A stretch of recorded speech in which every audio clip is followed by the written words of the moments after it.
Hello friends, super magic રસોઈમાં મિત્રો હું આપનું સ્વાગત કરું છું। આજે હું એકદમ હાઇજેનિક એટલે કે ફાઈબરથી ભરપૂર એવો એકદમ ટેસ્ટી એવો ચ્યવનપ્રાશની રેસીપી તમારી સાથે શેર કરું છું, જે તમે ક્યારેય માર્કેટમાં તો જોયો નહીં હોય, બનાવતા પણ નહીં જોયો હોય, એટલો હેલ્ધી બનશે મિત્રો। તો તમને ચોક્કસ આ વિડીયો ગમશે, ગમે તો લાઈક કરજો, શેર કરજો અને સબસ્ક્રાઈબ કરવાનું તો ભૂલતા જ નહીં। અને મિત્રો બાજુમાં રહેલું બેલ આઇકનને પણ પ્રેસ કરજો, જેથી કરીને લેટેસ્ટ વિડીયોની માહિતી તમને મળતી રહે। તો મિત્રો ચ્યવનપ્રાશ આપણે માર્કેટમાંથી લઈ આવી છે ને, એ ઓરિજિનલ આપણે જે અત્યારે ઇન્ગ્રેડિયન્ટ વાપરશું ને એક ઇન્ગ્રેડિયન્ટ તો નહીં જ હોય મિત્રો। અને એ લોકો છે ને આંબળા પણ પૂરા નથી વાપરતા, એમાં પણ એ કૃત્રિમ બધી વસ્તુ વાપરીને બનાવી નાખે છે। અને આંબળા એ અમૃત ફળ છે, તો અત્યારે શિયાળામાં ફૂલ આંબળા મળે છે અને 4 મહિના આપણે જો આ ચ્યવનપ્રાશનો ઉપયોગ કરશું ને તો તમે આખું વર્ષ હેલ્ધી રહી શકશો, એમાં કોઈ ડાઉટ નથી મિત્રો, એટલો હાઇજેનિક બનશે। તો હવે ઇન્ગ્રેડિયન્ટમાં મિત્રો જુઓ, આ મેં 2 કિલો આંબળા લીધા છે। આંબળા લેવા જાય ને ત્યારે એકદમ આવા ફ્રેશ અને મોટા આંબળા હશે ને એવા લેવાના છે, એટલે તમને બધી રીતે અનુકૂળ રહેશે। તો આ 2 કિલો આંબળા છે, એની સામે આપણે મસાલા લીધા છે ને એ પણ બતાવી દઉં। મરી છે, લવિંગ છે, એલચી છે, જાયફળ છે, તજ છે, તમાલપત્ર છે, જાવંત્રી છે, સૂંઠ છે અને વરિયાળી છે, કેસર છે, પછી આપણે ગુલાબની પેટર્ન એટલે કે સૂકા ગુલાબની પાંદડી લીધી છે, અને આપણે માંજર તુલસીના જે માંજર હોય ને આપણે એ લીધા છે, પછી નાગકેસર છે જે આપણે ઓસડિયાવાળાની દુકાને આ તમને બધું મળી રહેશે, પછી આપણે પીપળી છે જેને આપણે ઇંગ્લિશમાં પીપલી કહીશી, પણ ગુજરાતીમાં આપણે એને પીપર કહીએ છીએ। વંશલોચન છે જે અત્યારે પાવડર ફોર્મમાં મેં લીધું છે, અને ઘણી વખત ઓસડિયાવાળાને ત્યાં તમને નાની સાકરના ગાંગડી હોય ને એવું પણ મળી રહેશે, અત્યારે મેં પાવડર ફોર્મમાં લીધું છે। અને ગાયનું ઘી છે અને ખજૂર છે મિત્રો, જેટલા આંબળા છે ને એટલો જ ખજૂર, એટલે કે 2 કિલો ખજૂર લીધો છે, એના મેં બીન્સ કાઢી લીધા છે, અને તમાલપત્ર છે મસાલામાં। બસ આટલી વસ્તુ છે, તો આપણે બનાવવાનું ચાલુ કરીએ। તો પહેલા તો મિત્રો આપણે છે ને આ આંબળાને બાફી લેશું સ્ટીમ ઉપર, પાણીમાં નહીં બાફીએ। આ અમૃત ફળ છે, અમૃત ફળ આપણને જો મળી જાય ને આખું 4 મહિના તમે શિયાળાના ચ્યવનપ્રાશ લેશો ને તો તમારે ક્યારેય શરીરમાં કોઈ પણ જાતનો રોગ નહીં આવે, ઇમ્યુનિટી પાવર વધશે, હાડકાં મજબૂત થશે, અને તમને કોઈ પણ જાતની શરદી, ઉધરસ, ફેફસાની બીમારી કે પાચનની બીમારી કાંઈ પણ હશે ને બધું જ તમારે દૂર થઈ જશે, એટલો કામ કરે છે। આપણે વર્ષોથી આ ચ્યવનપ્રાશ ચાલ્યો આવે છે, જે ચ્યવન ઋષિ નામના આપણે ઋષિ હતા ને એને બનાવ્યો છે આદિકાળથી।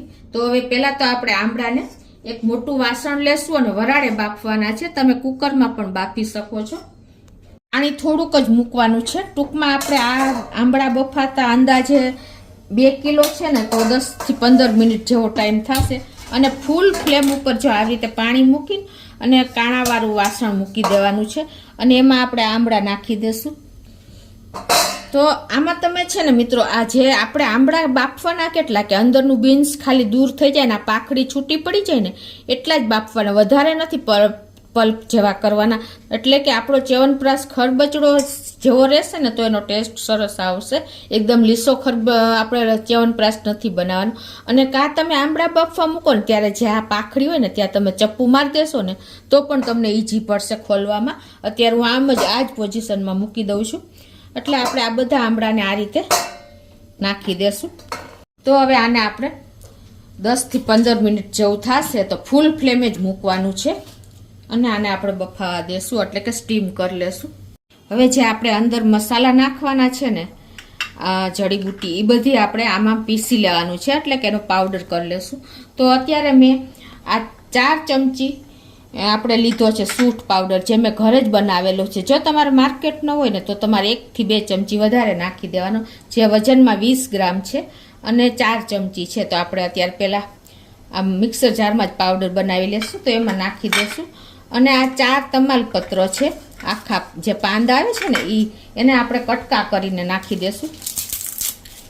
અને આ 4 સ્ટીક આપણે લીધી છે તજની, જેના મેં આપણે કટકા કરીને નાખશું. આપણે ટૂંકમાં પોણી આંગળી જેવી સ્ટીક મેં અત્યારે રાખી છે, એને પણ આ રીતે કટકા કરીને નાખશું ને તો સરસ પાવડર ફોર્મ થશે.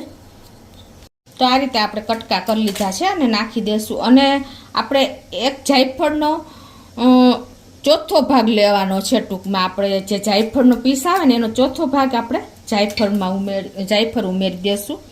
અને આપણે 20 નંગ એલચી લીધી છે, જે આપણે જેવડી હોય એવડી મોટા કે નાના દાણા. અને આપણે આ જે તુલસીના માંજર છે ને એ મેં 40, આપણે જે ડાળી હોય ને આવી માંજરની ડાળી હોય છે તુલસીના માંજરની, એ 40 ડાળી લીધી છે 2 કિલોએ.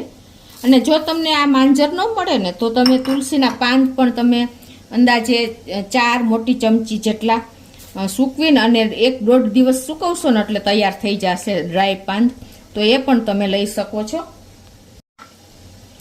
આ માંજર તમને શરદી ઉધરસ પણ નહીં થવા દે. આ બધા મસાલા એવા છે ને કે તમારા હાડકાં મજબૂત થશે, તમારું ફેફસામાં એકદમ ક્લીન થઈ જશે. અને આ જાવંત્રી છે, જાવંત્રી જે આપણે ફૂલ આવે છે ને એ ટૂંકમાં મેં 4 જાવંત્રી લીધી છે. આપણે પરફેક્ટ મેજરમેન્ટ સાથે જ હું તમને આ મસાલા બતાવું છું. અને આપણે 20 ગ્રામ એટલે કે 4 મોટી ચમચી વરિયાળી લીધી છે.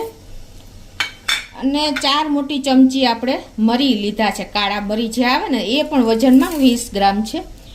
અને 20 નંગ આપણે લવિંગ લીધા છે. લવિંગ થોડાક તીખા હોય છે એટલે પરફેક્ટ મેજરમેન્ટ જ રાખજો મિત્રો. 2 કિલોએ મેં આ તમને મેજરમેન્ટ બતાવ્યું છે. જો તમને બનાવવો હોય અને યાદ ન રહે ને તો તમે પેન લઈને લખવાનું ચાલુ કરી દેજો મિત્રો. પરફેક્ટ મેજરમેન્ટ સાથે બનાવશો ને એટલે તમારો ચ્યવનપ્રાશ એટલો બહારથી પણ એટલો સરસ બનશે. અને મિત્રો આ છે નાગ કેસર, જુઓ આવું હોય છે. તમને ઓસળિયાવાળાની દુકાને આ બધું મળી જશે. આ નાગ કેસર 4 ચમચી છે મોટી, એટલે વજનમાં 20 ગ્રામ જેવું છે. એ પણ આપણે આમાં જ નાખી દેશું. અને આ પીપળી, જેને આપણે ઇંગ્લિશમાં પીપલી, હિન્દીમાં પીપલી કહે છે, એ આવી હોય છે. જુઓ એ પણ તમને મળી જાય છે ઓસળિયાવાળાની દુકાને, જે વજનમાં આપણે 40 ગ્રામ છે.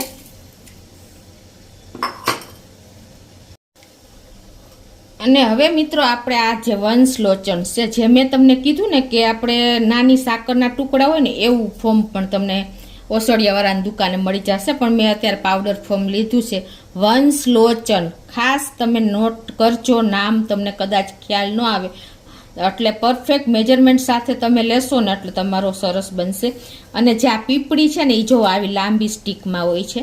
પીપળી તો તમને ખ્યાલ જ આવે, પણ જે નાગ કેસર છે ને મિત્રો, નાગ કેસર આવું દાણા જેવું હોય છે. આપણે જે મરીના દાણા હોય ને એવો આવો બ્રાઉન કલર હોય છે. એટલે બધી વસ્તુ તમને ઓસળિયાવાળાને ત્યાં મળી જશે. અને આ વંશલોચન પણ આપણે 40 ગ્રામ લીધું છે, પાવડર ફોર્મ છે. અને હવે લાસ્ટમાં આપણે આ જે ગુલાબની સૂકી પાંદડી છે, જેને આપણે પેટર્ન કહીએ છીએ, એ નાખી છે 4 ચમચી. હવે આ બધું જ આપણે પાવડર ફોર્મ કરી લેશું મિક્સર જારમાં જ. તો આ રીતે જો આપણે પાવડર પણ તૈયાર કરી લીધો છે બધા મસાલાનો. મસાલા જ મેઇન છે મિત્રો, પરફેક્ટ મેજરમેન્ટ સાથે બતાવ્યા છે. તો હવે એને આપણે એક વાસણમાં કાઢી લેશું. આપણે પાવડર તૈયાર કરી લીધો છે. હવે આ બાજુ આપણે આંબળાને પણ 10 થી 15 મિનિટ થઈ ગઈ છે, તો એને આપણે જોઈ લઈએ. તો જો આપણા આંબળા પણ લાઈટ એવા બફાઈ ગયા છે, વધારે નથી બાફવાના, ખાલી કલર ચેન્જ થાય ને એવા જ બાફવાના છે, એટલે એકદમ સરસ. જો તો હવે આપણે ગેસ બંધ કરી દેશું અને આને ઠંડા થવા દેશું. હવે મિત્રો આપણે આંબળા ઠંડા થાય છે ને ત્યાં આપણે જો આમાં ગોળ નથી વાપરવાનો, સાકર નથી વાપરવાની કે ખાંડ નથી વાપરવાની. આપણે અત્યારે હાઇજેનિક આપણે ચ્યવનપ્રાશ બનાવવા માટે આપણે અત્યારે ખજૂરનો ઉપયોગ કરીએ છીએ મિત્રો. ખજૂરમાં ફાઈબર ફૂલ હોય છે અને લો કેલેરી હોય છે, એટલે કે એનો ગ્લાયસેમિક ઇન્ડેક્સ એકદમ લો હોય છે, એટલે કે 35 થી 40% જેવો હોય છે. એટલે આ ડાયાબિટીસ પેશન્ટ હશે ને એ પણ ખાઈ શકશે, અને જે ડાયટ કરતા હશે ને એ પણ ખાઈ શકશે, કેમ કે આમાં ગ્લાયસેમિક ઇન્ડેક્સ એટલે કે જીઆઈ એકદમ લો હોય છે. જ્યારે ગોળમાં 100% હોય છે. જે ડાયાબિટીસના પેશન્ટ હોય ને એ નહીં ખાઈ શકે જો તમે ગોળનો ઉપયોગ કરશો. અને મધ તો મિત્રો અત્યારે એકદમ ચોખ્ખું મધ મળે ને તો જ મધનો ઉપયોગ કરાય. બાકી તમે ખાંડ વગર, ગોળ વગર, સાકર વગર અત્યારે ફૂલ ફાઈબર વાળો આપણે ચ્યવનપ્રાશ બનાવવો છે એટલે અત્યારે હું ખજૂરનો ઉપયોગ કરું છું. મિત્રો તમે આ ચ્યવનપ્રાશ ક્યાંય દુનિયામાં નહીં જોયો હોય ને એટલો હું હાઇજેનિક તમારી સાથે શેર કરું છું. તો આપણે થોડો થોડો ખજૂર આ રીતે, જો તમારો ખજૂર એકદમ આવો શાઇનિંગ વાળો લેવાનો છે અને એકદમ સોફ્ટ હોય ને એવો લેવાનો છે એટલે તમારે પીસવામાં પ્રોબ્લેમ નહીં આવે. અને જો તમારો ખજૂર કઠણ હોય ને તો તમારે થોડું ગરમ વધારે પાણી નાખવાનું. અત્યારે આ 2 કિલો ખજૂર છે ને તો હું અંદાજે 1 ગ્લાસ જેવું પાણી નાખી થોડું પાણી નાખીને અને પીસતી જઈશ એટલે એકદમ સરસ પીસાઈ જાય. અત્યારે હું 4 ચમચી જેવું પાણી નાખું છું અને આને આપણે પીસી લેશું, પેસ્ટ કરવાની છે. તો જો આ રીતે મેં એક બેચ પીસી લીધી છે ખજૂરની અને આવું આપણો પલ્પ તૈયાર થઈ જશે. તમે જો કઠણ ખજૂર હોય ને તો વધારે થોડુંક પાણી ગરમ નાખવાનું એટલે ઇઝીલી તમારી પેસ્ટ તૈયાર થઈ જશે. તો જો આ રીતે આપણે ખજૂરની પેસ્ટ તૈયાર કરી લીધી છે. મિત્રો ખજૂર છે ને તમે ફૂલ જો કઠણ હોય ને તો તમારે ફૂલ ગરમ પાણી કરીને એડ કરતું જવાનું. ટૂંકમાં 500 ખજૂર હોય ને તો તમારે 5 ગ્લાસ જેટલું પાણી જોશે. આમાં મારે 1 થી 1.5 ગ્લાસ જેટલું પાણી જોયું છે. જેટલું પાણી ઓછું લેવાય ને એટલું સારું, પણ તમારે કેર કરીને નાખવાનું એટલે મિક્સરનું જાર પણ ખરાબ ન થાય. એટલે આ રીતે તમારે પીસી લેવાનો છે. અને બીજું કે તમારે જો ખજૂર ડાયાબિટીસના પેશન્ટ સિવાય તમારે રૂટીન બનાવવું હોય તો તમે અડધો ગોળ અને અડધો ખજૂર પણ વાપરી શકો છો ક્વોન્ટિટી પ્રમાણે. જે તમે ક્વોન્ટિટી વાપરો ને એ પ્રમાણે આંબળાની, એટલે આ રીતે પણ તમે કરી શકો છો. પણ આ એકદમ હાઇજેનિક અને ફૂલ ફાઈબરથી ભરપૂર અને જેને લોહીનું પ્રમાણ એમ કે ટકા ઓછા છે ને એના માટે, હિમોગ્લોબિન લેવલ જેનું ઓછું છે એના માટે પણ આ બેસ્ટ સોલ્યુશન છે. તમારે લોહીની ફેક્ટરી બનાવે ને એવું આ કામ કરશે. તો હવે આપણે આંબળા પણ ઠંડા થઈ ગયા છે તો એને આપણે આ રીતે જો પેચી ખોલી નાખવાની છે. આવી રીતે તમારે ઇઝીલી જોવો, બહુ વધારે નથી બાફવાના, મેં તમને કીધું એમ. આ રીતે જ આપણે એની પેચી અલગ કરીને અને ઠળિયા કાઢી લેશું. જો છે ને મિત્રો, તો આ રીતે જો આપણે પેચી આવી રીતે છૂટી રહીએ ને એવી રીતે આપણે એટલા જ આંબળા બાફવાના છે. વધારે બાફશો ને તો કણીદાર તમારો ચ્યવનપ્રાશ નહીં થાય, ખાસ નોટ કરજો. એટલે હવે આને આપણે મિક્સર જારમાં નાખીને અને પીસી લેશું.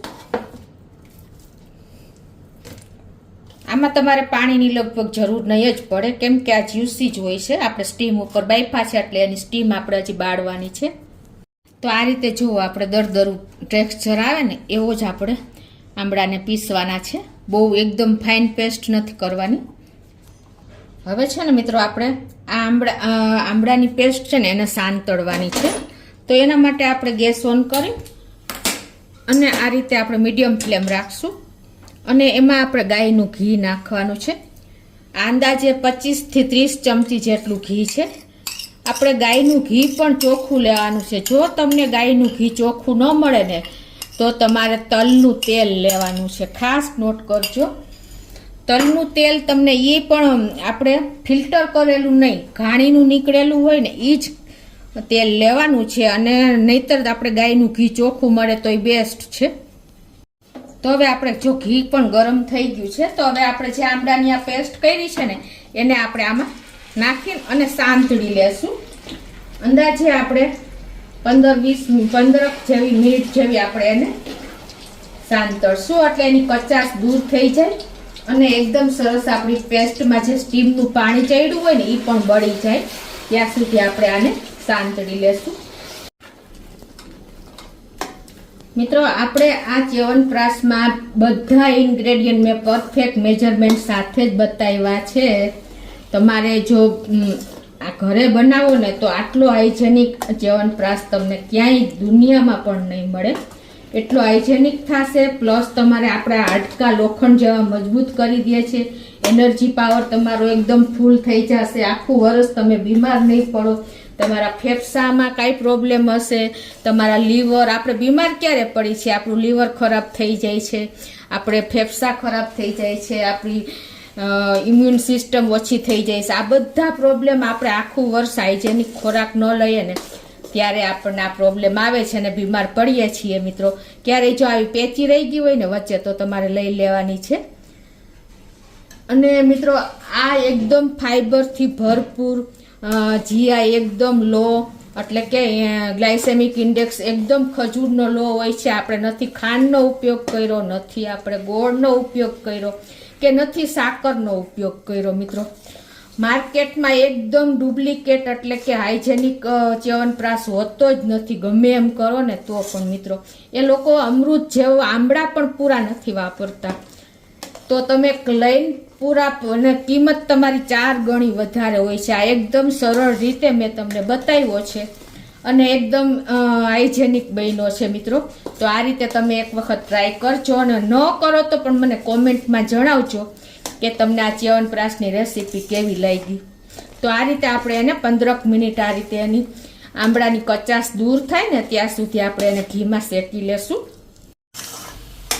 તો 15 મિનિટ જેવું થયું છે અને જો આપણે એનું જે બધી સ્ટીમ અંદર ચડી હોય ને પાણી એ બળી ગયું છે. હવે આ સ્ટેજે આપણે આ જે ખજૂર પીસો છે ને એ નાખી દેશું. તો હવે આપણે આ ખજૂરામાં નાખી દેશું. આ રીતે મિક્સ કરી લેશું.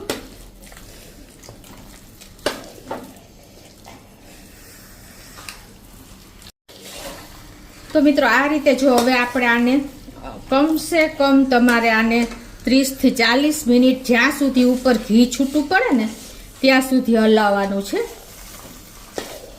સ્લો ટુ મીડિયમ ફ્લેમ ઉપર. એટલે તળિયે ન બેસે એનું પણ ખાસ ધ્યાન રાખવાનું છે. અને આ રીતે કન્ટિન્યુ ચમચેથી ચલાવતું જ રહેવાનું છે. તો મિત્રો જો 15 થી 20 મિનિટ થઈ છે અને આપણું જો ઘી સેજ ઉપર દેખાવા માંડ્યું છે ત્યાં સુધી આપણે એને હલાવવાનો છે. કચાશ નથી રાખવાની, નહીતર તમારો ચ્યવનપ્રાશની જાજો ટાઈમ ટકે નહીં. એટલે આ રીતે જો આપણે સરસ કણીદાર અને એકદમ જો કઠણ એવો થઈ ગયો છે. હવે આપણે ગેસની ફ્લેમ સ્લો ટુ મીડિયમ જ રાખી છે. હવે જે આપણે આ મસાલો કર્યો છે ને એ મિક્સ કરી લેશું. તો આ રીતે આપણે એને ધીમે ધીમે નાખશું, કેમ કે મસાલો બધો ઉડે છે. આ રીતે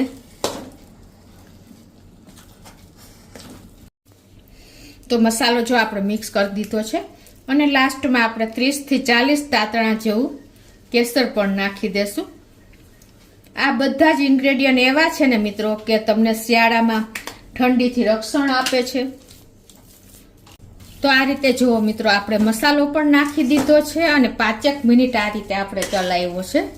મસાલો મિક્સ થઈ જાય અને થોડુંક મસાલાની કચાશ પણ એમાં મિક્સ થઈ દૂર થઈ જાય એટલી વાર આપણે એને કન્ટિન્યુ ચલાવ્યો છે. અને અત્યારે એની કન્સિસ્ટન્સી જો એકદમ રફ એટલે કે ખરબચડી સપાટી તમને ખ્યાલ આવી જતો હશે એટલી સરસ થઈ છે. મિત્રો આપણે ખજૂર વાપરો છે ને એટલે ડાયાબિટીસના પેશન્ટ પણ ખાઈ શકશે. અને બીજું કે આ ડાયાબિટીસના પેશન્ટ છે ને અઠવાડિયામાં એને 2 જ વાર લેવાનો છે. પ્લસ કાંઈ પણ બીજી સ્વીટ કે કાંઈ પણ ગળ્યું બીજું નથી સાથે લેવાનું. એટલે આમાં તમને મેં કીધું ગ્લાયસેમિક ઇન્ડેક્સ આપણે ખજૂરમાં 35% થી 40% જ છે. જ્યારે ગોળથી બનાવશો ને તો એનો ઇન્ડેક્સ 100% છે. એટલે આ ડાયાબિટીસના પેશન્ટ છે જેને હિમોગ્લોબિન ઓછું છે એના માટે તો બ્લડની ફેક્ટરી જ મેં તમને કીધું એમ છે. તો શિયાળાના 4 મહિના આનો ઉપયોગ કરશો ને મિત્રો તો તમારા હાડકા એકદમ લોખંડ જેવા બની જશે અને બોડી એકદમ હૃષ્ટપુષ્ટ થશે. બાળકોથી માંડીને વડીલો બધા આનો ઉપયોગ કરી શકશે. એટલે મિત્રો તમારી નર્વસ સિસ્ટમ બરાબર કરે છે, ફેફસા સાફ કરે છે, તમારું લીવરને મજબૂત બનાવે છે. આ બધા જ તત્વો આમાં આપણે ખજૂરનો આ તમને દુનિયામાં ક્યાંય આવો ચ્યવનપ્રાશ જોવા નહીં મળે મિત્રો, જે બધા જ લોકો ઉપયોગ કરી શકશે. એટલે ફાઈબરથી લો કેલેરીથી ભરપૂર એવો આપણો ચ્યવનપ્રાશ તૈયાર થયો છે. હવે આપણે આમાં મધનો બિલકુલ ઉપયોગ નથી કર્યો, કેમ કે મધ આપણે અત્યારે નકલી આવે છે. પ્યોર મધ મળે તો તમે મધ પણ વાપરી શકો છો. અને બીજું કે તમે ગોળ વાપરવો હોય તો અડધો ગોળ અને અડધો આપણે ખજૂર વાપરવાનું છે. જે ડાયાબિટીસ સિવાયના પેશન્ટને બનાવવો હોય ને તો બાકી ખાંડ કે સાકર કે બિલકુલ આપણે આમાં ઉપયોગ નથી કર્યો મિત્રો, તો પણ આટલો હાઇજેનિક એકદમ સુપરથી ડુપર એવો આપણો ચ્યવનપ્રાશ તૈયાર થયો છે. અને હવે આને તમારે મધ આપણે નથી નાખતા, તો શાઇનિંગ દેવું હોય ને તો લાસ્ટમાં તમે 3 થી 4 ચમચી આ રીતે ગાયનું ઘી નાખી શકો છો. તો આ રીતે જો આપણે ઘીને પણ મિક્સ કરી લીધું છે એટલે એકદમ શાઇન આવી જશે તમારા ચ્યવનપ્રાશમાં. કેમ કે આપણે મધ નથી વાપર્યું એટલે ઘી નાખશો ને તો એનો ટેસ્ટ પણ વધી જશે અને શાઇન પણ આવી જશે. તો મિત્રો આ રીતે ફાઈબરથી ભરપૂર લો કેલેરી વાળો આપણે ડાયાબિટીસના પેશન્ટ પણ ખાઈ શકે એટલો હેલ્ધી આ ચ્યવનપ્રાશ રેડી થયો છે. તો ચોક્કસ તમે એક વખત આ રીતે ટ્રાય કરજો મિત્રો. અને આ ચ્યવનપ્રાશ તમે ઠંડો થાય ને પછી તમે એરટાઈટ બેણીમાં, કાચની બેણીમાં ભરીને અને તમે 4 મહિના સુધી તો ઇઝીલી રાખી શકો છો. કેમ કે ખજૂર આપણે વાપરો છે તો ખજૂરની સેલ્ફ લાઈફ ઓછી હોય છે, એટલે આખું વર્ષ તમારે રાખવું હોય ને તો તમે ફ્રીજમાં રાખીને આખું વર્ષ ઉપયોગ કરી શકો છો. બાકી તમે એરટાઈટ બેણીમાં ભરી અને બહાર પણ તમે કાચની બેણીમાં ભરીને 4 મહિના તો ઉપયોગ કરી જ શકો છો મિત્રો. તો તમને ચોક્કસ આ ચ્યવનપ્રાશનો વિડીયો ગમે તો લાઈક કરજો, શેર કરજો અને સબસ્ક્રાઈબ કરવાનું તો ભૂલતા જ નહીં.